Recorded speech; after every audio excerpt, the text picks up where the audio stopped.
Hi everyone. Today's episode is sure to blow your socks off. I have 3 stories that reveal fascinating information that will make you wonder if the things you know are really true. You might even reconsider everything you've ever learned. But first, please snuggle up and pull your socks up tight, then get to know that subscribe button. Thanks. Now let's get into the stories. It was my first time in Grande, Oregon.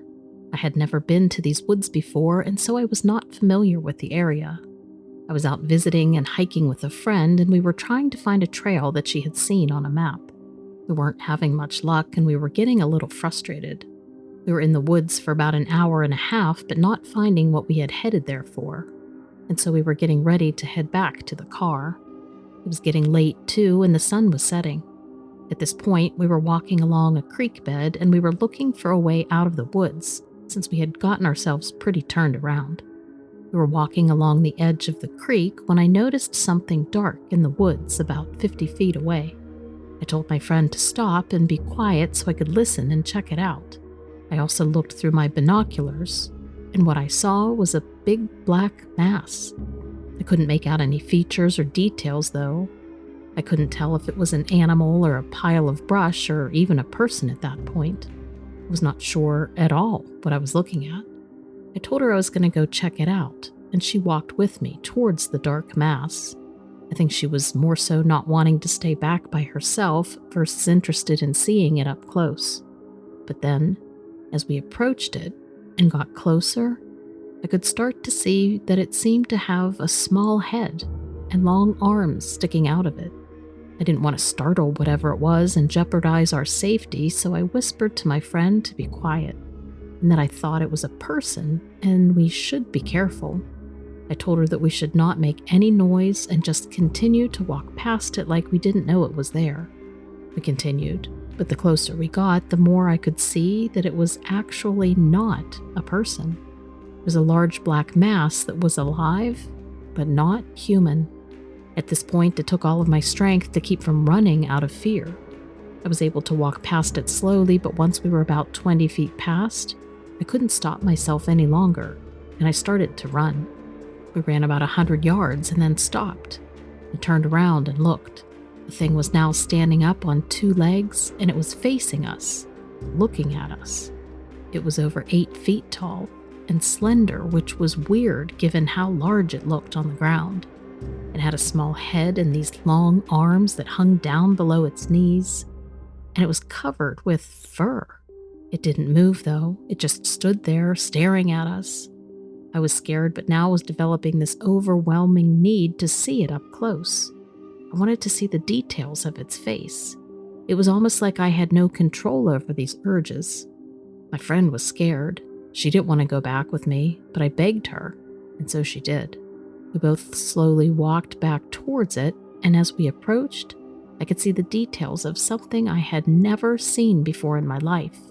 I looked it in the eyes, and it looked back at me with these very strange, long, protruding eyes that I can only describe as alien-like. The thing didn't move, just stood there, looking at me, only me, not my friend. And as it did, I felt like I was going into a trance. I couldn't look away, and I felt very strange. I felt like this thing was trying to communicate with me somehow, but I didn't know what it was saying. And then it reached out to me with one of its big hands that had long, twig-like fingers that were bent strangely and wiggled in a way that I think they were beckoning me to come closer. Did it want me to take its hand? I didn't do it. I was scared, and I did not know what I was dealing with. I was starting to come back into myself, and I now wanted to run away, but I felt like I couldn't move. I think I was too scared to run, all the while trying to make sense of what was going on. But I couldn't do it. It was like my mind was telling me that this was not real, but my eyes were telling me that it was real. I was totally confused. I've never in my life felt so confused. And I really felt like I was staring at an alien. I'm not sure how long I stood there, but the trees and the sky were then spinning. Everything was spinning around me. I then had the idea to pinch myself to make sure I was awake. Well, that seemed to do it for me. I then did the only thing that I could to help myself, and that was to start running. I ran past my friend like a madwoman, and I started screaming that we have to get out of here. I don't even know if she heard me. I was screaming so loudly in my head, but my voice did not seem to be leaving my mouth. I think I was even running in the wrong direction because at that point, I had no idea what was going on. I felt like I was suffocating. I felt like I was running for my life. I felt like I was going to die. I ran as fast as I could, and I didn't even care where I was running. I just did not want to be there. Eventually, I miraculously ended up back at our car and jumped inside. My friend was right behind me.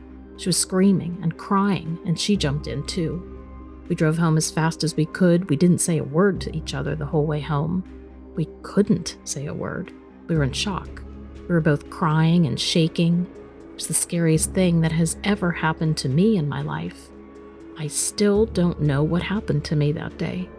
I think I saw an alien or a creature that was not of this world. I think it was trying to communicate with me. I think it might have been trying to tell me something, but who knows what. I will never forget the face of that thing. My heart is even beating fast right now as I write this to you. I can't tell you how happy I am that I found you, Lilith, and this community. You've all given me so much hope. As I stepped out of my car at Grand Teton National Park, I felt a rush of excitement course through my body. I had always loved exploring the great outdoors, but this was my first time visiting this particular national park. The sun was setting, and I knew I had limited time to find a suitable campsite before darkness set in. I set up my tent in a clearing surrounded by trees, taking care to keep my headlamp on as I worked. Once I finished, I sat down on a nearby log to catch my breath. I took my time just letting the scenery sink in, and that's when I saw it. A creature lurking in the shadows of the woods. It was massive, easily over 7 feet tall and covered in thick, matted fur with streaks of gray running through it. The fur seemed to be matted with dirt and grime, as if the creature had never groomed itself. I couldn't move, couldn't scream. I couldn't do anything but watch as it advanced towards me. Its eyes were the most terrifying part of the creature. They glowed with an eerie green light like 2 emerald gems that had been lit from within.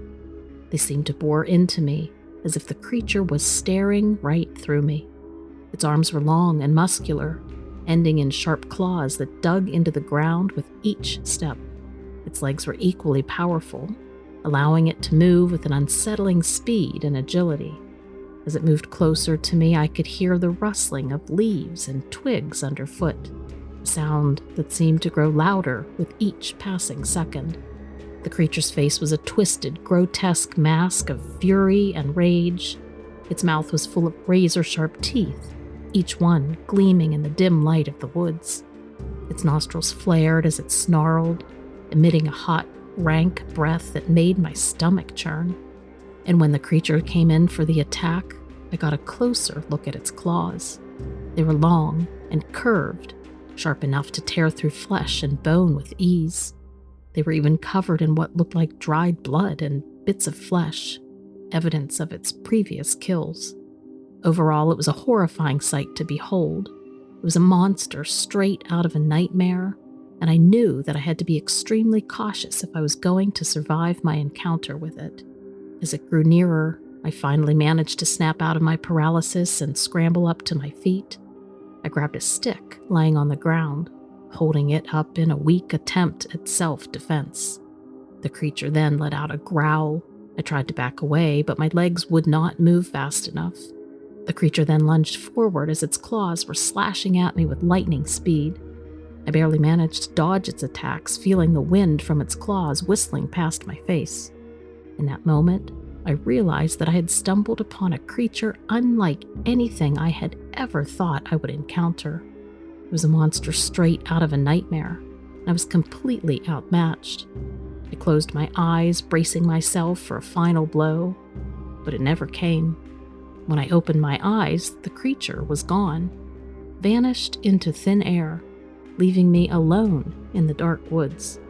As I stumbled back to my campsite, shaking with fear and adrenaline, I couldn't help but wonder what other horrors this park might hold. I knew I had to be more careful, more vigilant, if I wanted to survive the night. But deep down, I also knew that no amount of caution could protect me from the creatures that lurked in the shadows. I did make it through that night. Obvious because I'm writing to you here.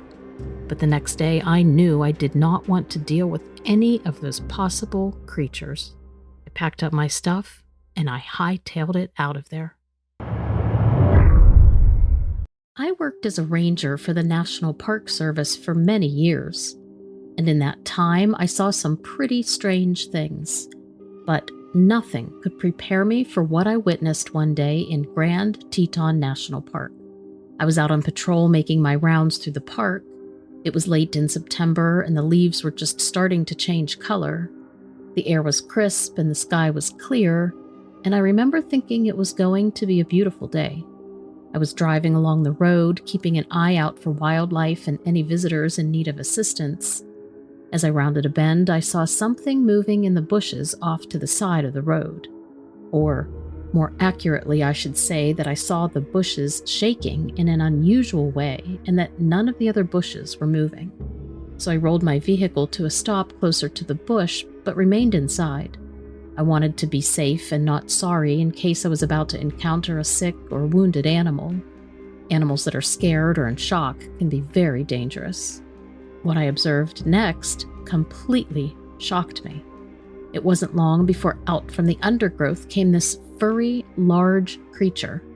At first I thought my eyes were playing tricks on me, but there, in front of me, was a creature I had never seen before. It was large, with a long snout, almost a cross between a bear and a wolf and a rat, if you can picture those things together, but more the size of a bear. And the creature was just staring at me. I think the sound of my vehicle had brought it out, and for a moment we locked eyes, and it cocked its head a bit and squinted. It just looked at me very intently. It was like it was almost trying to communicate with me. At least that's how I felt. Luckily, it didn't look wounded, so I felt better about that. And then as suddenly as it had appeared from the brush, it ran off, and it was gone. I sat in my car for a few minutes trying to process it. I knew there were no animals like that in Grand Teton National Park, but what could it have been? Was I seeing things? Did I even see what I just saw? I then decided to get out of my vehicle and check the bushes that it had been in. Maybe there was something there that could help me understand what I had just seen. I walked over to the exact spot and looked down. There, in the grass, were large footprints, wide footprints, with 5 toes and a 10-inch width. Well, that didn't help me because I definitely had never seen that footprint before. This was definitely not something I had seen ever, and it honestly left me with more questions than answers. I radioed into headquarters and told them about the incident and what I was finding. My boss, who I really like a lot, told me to come back to the station and fill out a report. But to be honest, I don't think he really processed what I said because he didn't react with any surprise. He almost sounded distracted and just answering me without thinking. When I got back to the station, I sat down, wrote out the report of what I had seen, but even as I did, I still couldn't quite believe it myself. I did submit the report, and I went home that evening. But the image of that creature stayed with me. I just couldn't get it out of my mind. I did some research and I found out that there have been other sightings of similar creatures in national parks across the country. Commonly, people refer to them as cryptids.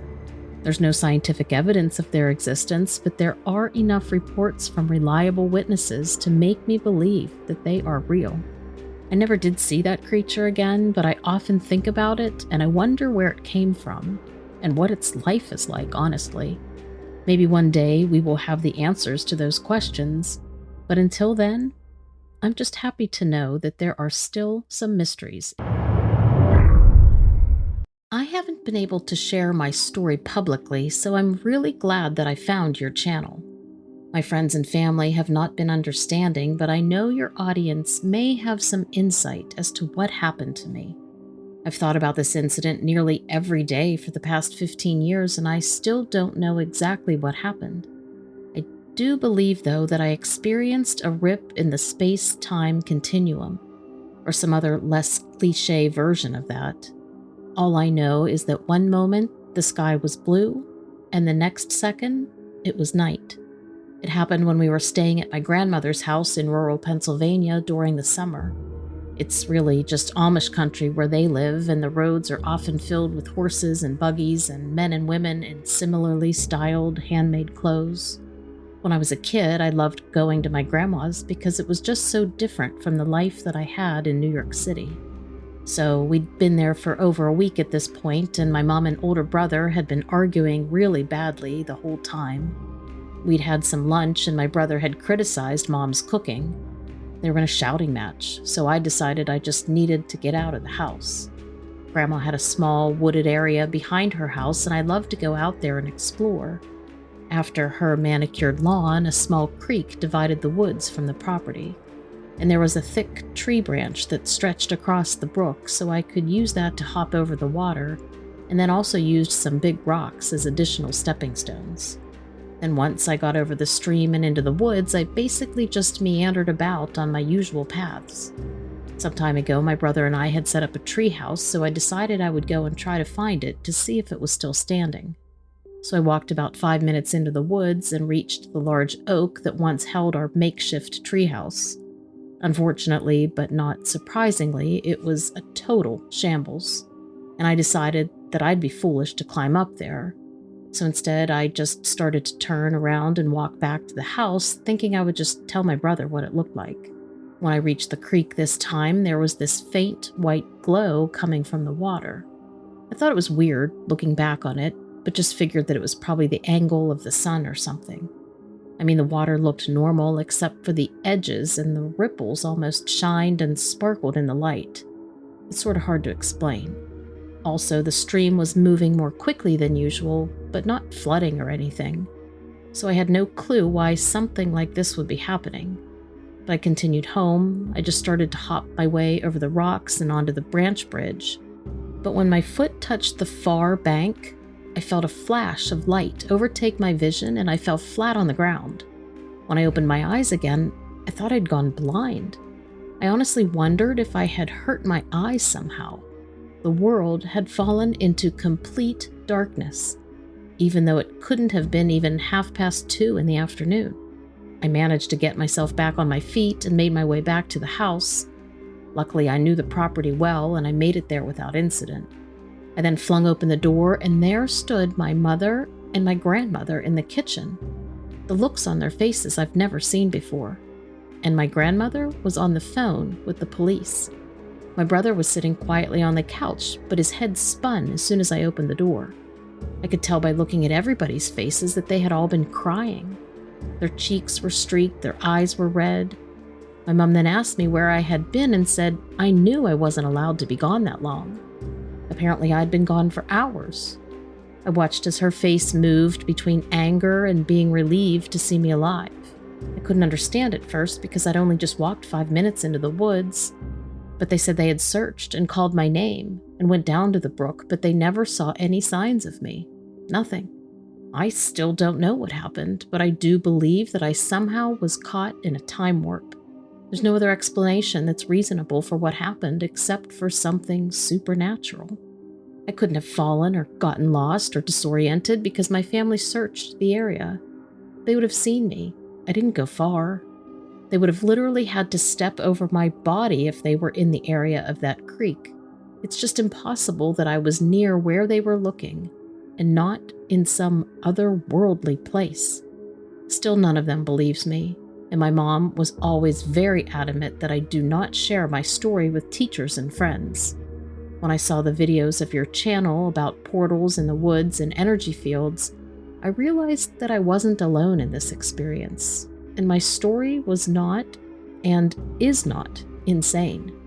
I'm still looking for answers, but I'm just glad that I didn't lose too much time away from the real world. I never saw any other abnormalities in the stream. I have no other weird memories. but I can't easily go back there to check it out because my grandmother ended up passing away a few years ago. And after that, my family sold the property. But the new owners do seem relatively kind, so I'm thinking of writing to them to see if they minded if I could visit and walk around. I'm not going to mention the strange incident to them, but maybe I'll just say that I want to go back to the area of my childhood treehouse. That should work good enough. Either way, even if I go or not, surely there must be something more to this story, and something paranormal has to be going on with that creek.